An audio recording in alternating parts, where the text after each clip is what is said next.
ሜኑ ምግብ አዘን እንብላ አይሻልም?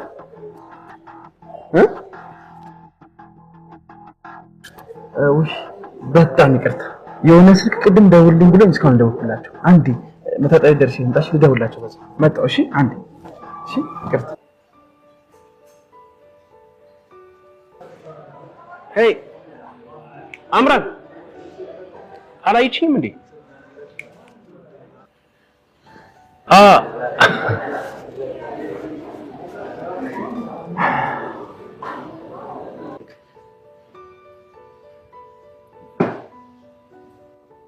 በጣም አምሮብሻል የኔ ቆንጆ። ፈጣሪ የኔ ስላደረገሽ በጣም ደስተኛ ነኝ። ገና ያንተ ሆኛለሁ ብለህ ነው? ለማንኛውም የምንበላውን ነገር እዘዝና ቶሎ በልተን እንውጣ።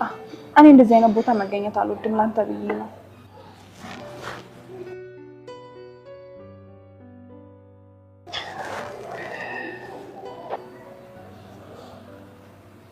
ከኔ ጋር ቁጭ ብለህ ሌላ ሴት እያየህ ነው? አጋጣሚው ገርሞኝ እኮ ነው። ስለምን አጋጣሚ ነው የምታወራው? ከዚህ ልጅ ጋር እኮ ነው ስልክ ተለዋወጥን ያልኩሽ። ጭራሽ ስልክም ተለዋወጣህልኛል? ኧረ እባክሽ አምራ ተረጋጊ። ምን ሆነሽ ነው? ወይስ ካርኖ ውሃ ጠጪበት? ውሃ ልጋብዘኝ ነው እንደዚህ የቀጠርከኝ? ያኔ መንገድ ላይ ተጋጭተን ስልካችን ተቀያየርን ያልኩሽ ልጅ እኮ ነሽ። ረስተሽ ነው? እና ስልክ ልትመልስልህ ነው እዚህ በማታ የቀጠረች? ስልክ እኮ ደውዬልሽ ነበር። ስልኬ መልሳልኛለች። መስለኛል እዚህ የመጣችው ከፍቅረኛዋ ጋር ነው። ደግሞ ስለሌላ እንግዳ ማውራት ጀመርክ?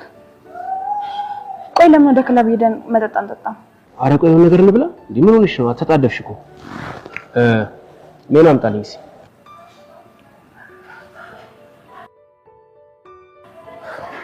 ደግሞ እንዴት አባቷ ነው የምታምረው።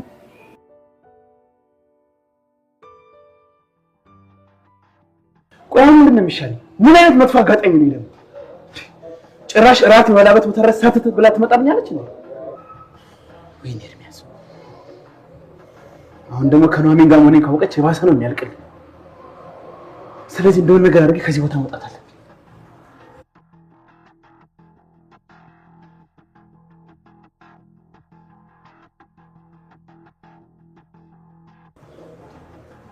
ይሁን የጓሮ በር እንኳን የለም።